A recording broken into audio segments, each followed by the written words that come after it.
Olá pessoal, essa é a nossa aula 9, tema A. E hoje encerraremos o tema Inteligência Artificial. Nosso tema inicial é Conversando com a Máquina, ou seja, a área de processamento da linguagem natural. Bom, lá na década de 50, logo após a Segunda Guerra, com o sucesso da quebra de códigos, o interesse dos militares se voltou para a tradução do russo para o inglês. Hoje em dia é engraçado a gente imaginar que ninguém nos Estados Unidos, por exemplo, ou na Inglaterra, França, soubesse traduzir do russo. Mas naquela época era realmente uma coisa complicada. Além disso, havia todo um processo de espionagem, tentar roubar a literatura técnica, descobrir as pesquisas que eles estavam desenvolvendo. Então, politicamente falando, existia muito interesse na tradução do russo para o inglês. Como é que funcionavam esses programas? Você pegava um texto em inglês, colocava no computador para ele traduzir para o russo, e o próprio computador retraduzia para o inglês. E você comparava o original com o resultado da tradução. E com isso você ia verificando se o programa estava trabalhando bem ou não. Acabou rolando até uma piada na época para desmerecer os pesquisadores dessa área, que era o seguinte: você entrava com a seguinte frase: o espírito é forte, mas a carne é fraca. O computador traduzia para o russo e retraduzia do russo para o inglês e vinha dessa forma: a vodka é boa, mas a carne está estragada. Lógico, é uma piada, mas realmente os resultados não estavam sendo adequados. Mas tirando a parte da brincadeira, teve o caso de um texto que foi traduzido do inglês para o russo e do russo para o inglês e veio uma tal de cabra d'água no meio do texto de engenharia mecânica. Você tem alguma ideia do que uma cabra d'água está fazendo num texto desse tipo? Então, na verdade, seria carneiro hidráulico. Olha como é que a coisa funcionava. No texto original tinha carneiro hidráulico. Quando traduzia para o russo, a palavra carneiro recebia algum significado lá e o hidráulico também.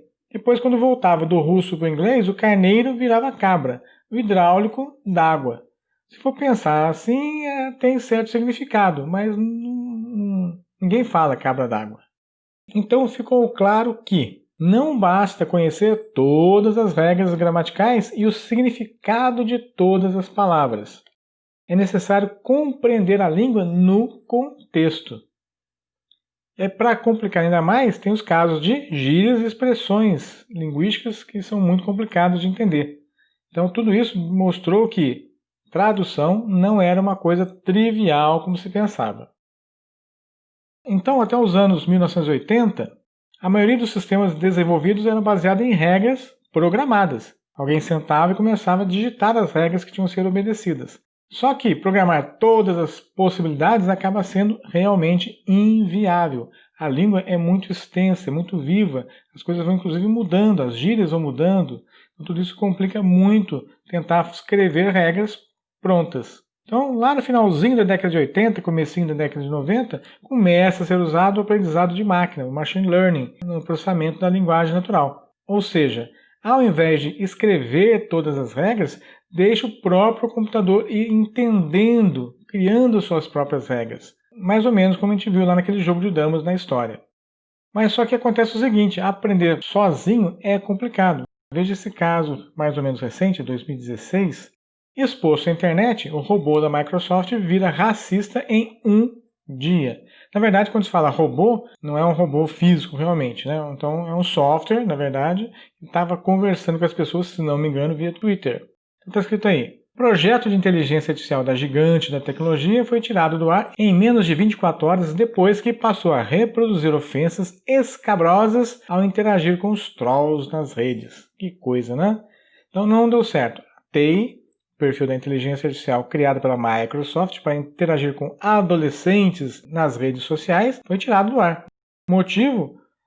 O robô, que deveria se tornar mais esperto e perspicaz ao conversar com os humanos, rapidamente passou a reproduzir o racismo e a ignorância dos trolls da internet.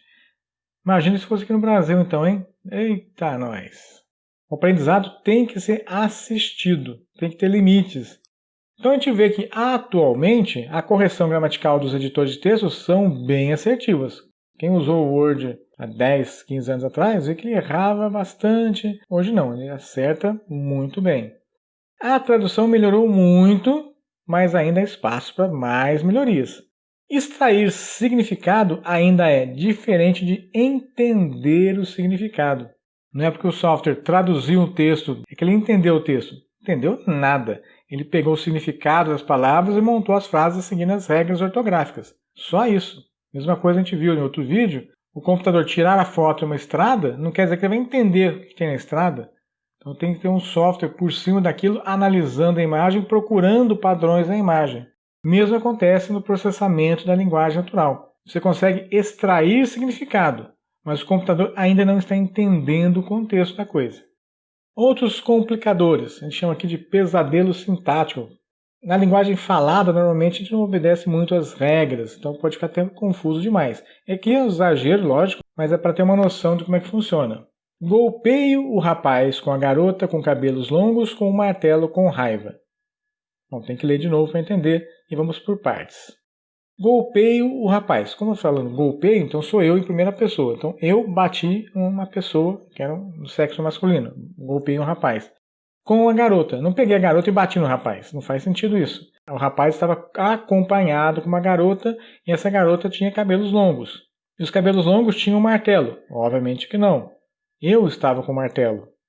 E eu golpeei com raiva, não era o martelo que estava com raiva. Então, entendendo como é complicado, a gente extrai bem a informação. Um certo trabalho, isso que parece escrita de TFG. Mas na linguagem falada costuma acontecer muito isso. E como é que um computador vai interagir com a pessoa sem entender a situação? Difícil, né?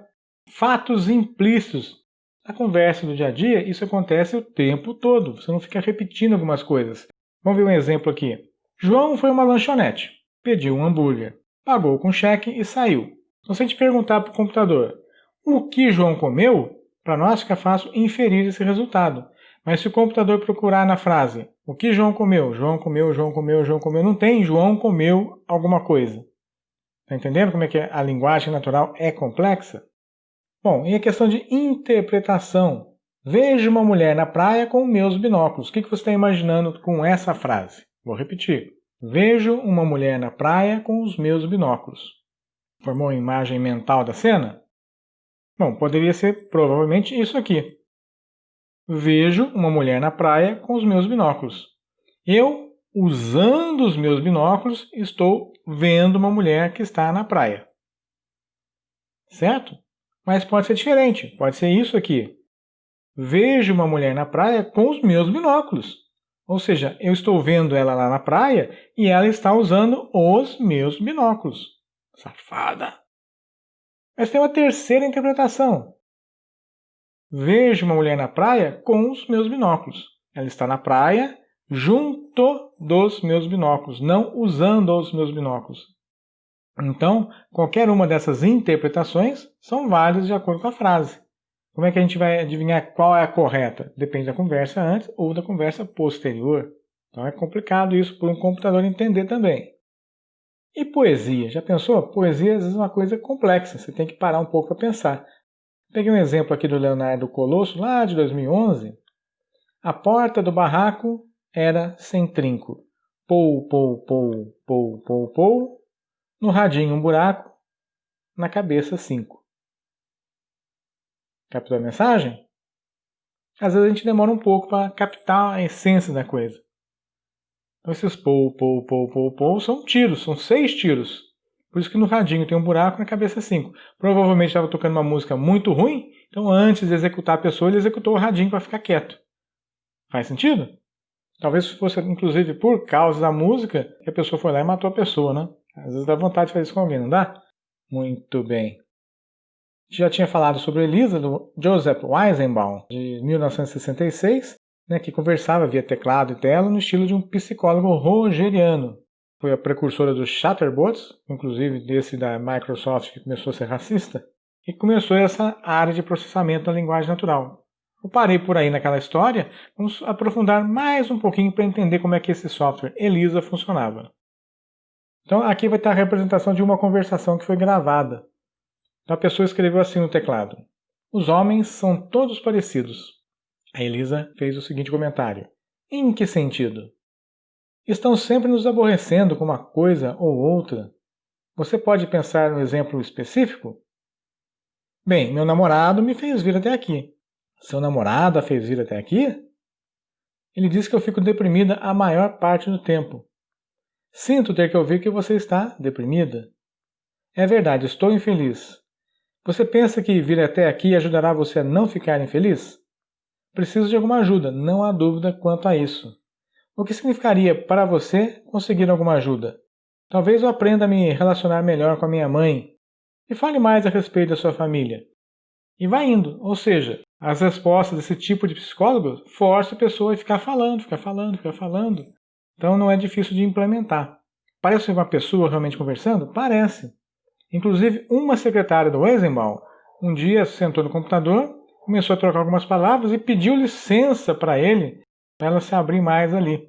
Mesmo sabendo que era um programa que o cara passava o dia inteiro escrevendo. É interessante isso, né? A pessoa às vezes precisa de uma forma de desabafar. A gente falou disso nas inteligências de Gardner, a inteligência intrapessoal. Tem gente que precisa de uns apoios, realmente. Agora vamos entender mais ou menos como é que o programa funciona. São muitas palavras-chave. Então, por exemplo, os homens são todos parecidos. Vem uma frase qualquer ali. Um comentário, uma questão, só para dar continuidade na conversa. Estão sempre nos aborrecendo com uma coisa ou outra. Você pode pensar em um exemplo específico? Observe que se eu trocar as perguntas, vai dar na mesma. A pessoa pode escrever, os homens são todos parecidos. Você pode pensar em um exemplo específico? Estão sempre nos aborrecendo com uma coisa ou outra. Em que sentido? Observe como são perguntas genéricas, servem em qualquer momento. Outra questão interessante. Bem, meu namorado me fez vir até aqui. Então você pega a afirmação e transforma numa pergunta. Seu namorado a fez vir até aqui? Então observe que são jogos de palavras-chave e essa questão de transformar uma afirmação em uma pergunta. Fico deprimida a maior parte do tempo. Sinto ouvir que você está deprimido. Então a palavra-chave é deprimida. Então podia ser a palavra-chave ali, triste. Sinto saber que você está triste. Chateada. E qualquer outra palavra nesse sentido. Você pode colocar uma coleção de palavras, o comentário vai ser o mesmo usando essa palavra-chave. É verdade, estou infeliz. Bom, palavra-chave, infeliz, novamente. Então, você pensa que vir aqui ajudará você a não ficar. A palavra-chave, infeliz. Aí a pessoa fala, preciso de alguma ajuda. Opa! Então você põe uma resposta-chave ali. O que significa para você conseguir alguma ajuda? Aí a última frase também tem uma coisa importante. Relacionar melhor com a minha mãe. Opa, me fale mais a respeito da sua família. Pode ser minha irmã, meu irmão, meu tio, minha avó. Então, se tem um parente ali, você pergunta da família. Ou seja, não é uma implementação complicada, né? E a conversa acaba rolando sendo interessante. Se você quiser, você pode encontrar a Elisa na internet. Ela foi implementada em 2005 por esse Norbert. Você entra nesse endereço e, em inglês, obviamente, consegue fazer uma sessão de terapia com a Elisa. Bom, existem diversos chatbots. Você pode conversar com o John Lennon. Então, esse projeto de inteligência artificial, programaram o jeitão dele conversar, o vocabulário próprio dele. Foi uma implementação curiosa. Só por curiosidade, essa página foi traduzida do inglês. A tradução aqui foi automática, está realmente boazinha. E dessa forma você consegue encontrar diversos chatbots importantes na internet e diversos que trabalham nas empresas. Bom, processamento da linguagem natural hoje é o quê? É uma busca de dados em e-mails, em redes sociais, para quê? Para direcionar e-commerce e encontrar opiniões sinceras de produtos e serviços. Porque quando você faz um questionamento para a pessoa numa pesquisa, vai responder de uma forma que talvez não seja a mais sincera. Enquanto que no Instagram, no Facebook, no Twitter, a pessoa vai falar aquilo que ela realmente pensa. Então, nas mídias sociais, você consegue extrair informações mais sinceras. E, além disso, realizar atendimento a clientes. Existem vários sistemas em sites ou mesmo no Facebook, no Twitter, que você conversa, troca informações com um chatbot. Para a gente encerrar esse assunto, tem 2 vídeos. O primeiro vai ser do Nerdologia. Vamos assistir. Amazon, Apple, Google, Microsoft, indústrias destaque, todo mundo está desenvolvendo seus próprios chatbots na forma de assistentes pessoais com os quais a gente pode interagir, que até já reconhecem a sua voz como interface de uso. Ao invés de textos, imagens, gestos ou cliques, por que não receber comandos de voz e responder com uma conversa? Como Her ou ela já mostrou bem, conversar pode ser uma boa forma de interagir com as máquinas, pelo menos um pouco melhor do que aquele menu interativo que nunca é interativo de verdade de chamada por telefone. Aperte 1 para mensagens, aperte 2 para voltar ao menu anterior. Boa sorte se você queria falar com outra opção. Por isso, o teste que o Turing propôs para saber se uma máquina tem inteligência humana é uma conversa. Uma conversa onde o juiz fala ou tecla com um ser humano e com uma máquina sem saber quem é o quê, e se não descobrir quem é a pessoa, é porque a máquina realmente é inteligente e consegue o comportamento do ser humano. Como o Brian Christian conta em O Humano Mais Humano, essa capacidade de processar texto e extrair a informação mais importante do que o chatbot recebe para poder direcionar as respostas ainda é usada. Mas a gente está cada vez melhor no tipo de resposta que os programas podem dar. Só de acrescentar hesitação como naqueles menus automáticos de telefone, 2 pesquisadores do MIT descobriram que isso tornava o sistema bem mais intuitivo de usar. Ter respostas para assuntos não relacionados e piadinhas prontas, como as que você pode pedir para Siri, também ajudam. Outra forma de melhorar as respostas e tornar um chat mais natural é deixar o seu programa aprender os termos e as expressões dos usuários para poder responder melhor, como a Microsoft tentou fazer com a TEI, ou Thinking About You, um programa de inteligência artificial feito para aprender a linguagem e interação humana pelo Twitter, conversando com as pessoas. Mas a internet, sendo a internet, transformou a TEI em uma racista e negadora do Holocausto em menos de um dia. Mas um treino mais direcionado, feito por uma só pessoa, já é possível e a gente nem tá falando do futuro de Black Mirror. Logo mais, os chatbots vão poder dar o troco e mudar a nossa cabeça. Conforme eles vão ficando mais inteligentes e aprendendo mais a nossa linguagem natural, fica cada vez mais difícil saber se quem está do outro lado realmente é uma pessoa ou se é um spam disfarçado de chatbot. E a tendência é eles ficarem cada vez melhores em se passar por alguém.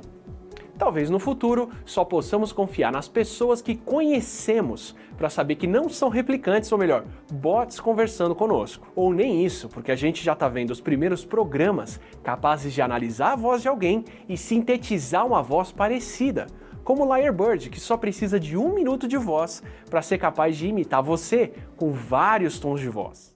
Muito bem. E para finalizar, vamos saber de uma das carreiras relacionadas em inteligência artificial.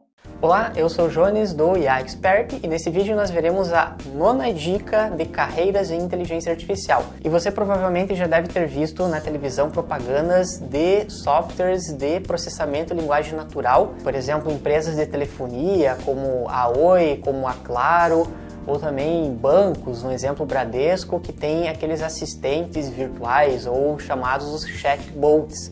Então essa é uma área que ela está crescendo bastante, inclusive existe uma profissão específica que é para você trabalhar com chatbots, que é o gerente de conhecimento digital. Essa profissão não é tão conhecida no Brasil, provavelmente se você pesquisar em português você não vai encontrar muitos dados sobre ela, mas em inglês você vai achar bastante material. Então, como as empresas grandes de tecnologia elas estão migrando para essa área desses assistentes virtuais, desses chatbots, a dica desse vídeo é você estudar a área de processamento de linguagem natural da inteligência artificial, que é essa área que trabalha com chatbots. Se você aprender essa técnica de inteligência artificial, com certeza você vai ter a oportunidade de mandar um currículo ou quem sabe trabalhar em alguma empresa grande como essa. A gente pode ver que essa área começou devagarzinho lá atrás, traduzindo textos, conversando timidamente com as pessoas, cresceu bastante e hoje é uma área de carreira a ser seguida pelo pessoal de TI.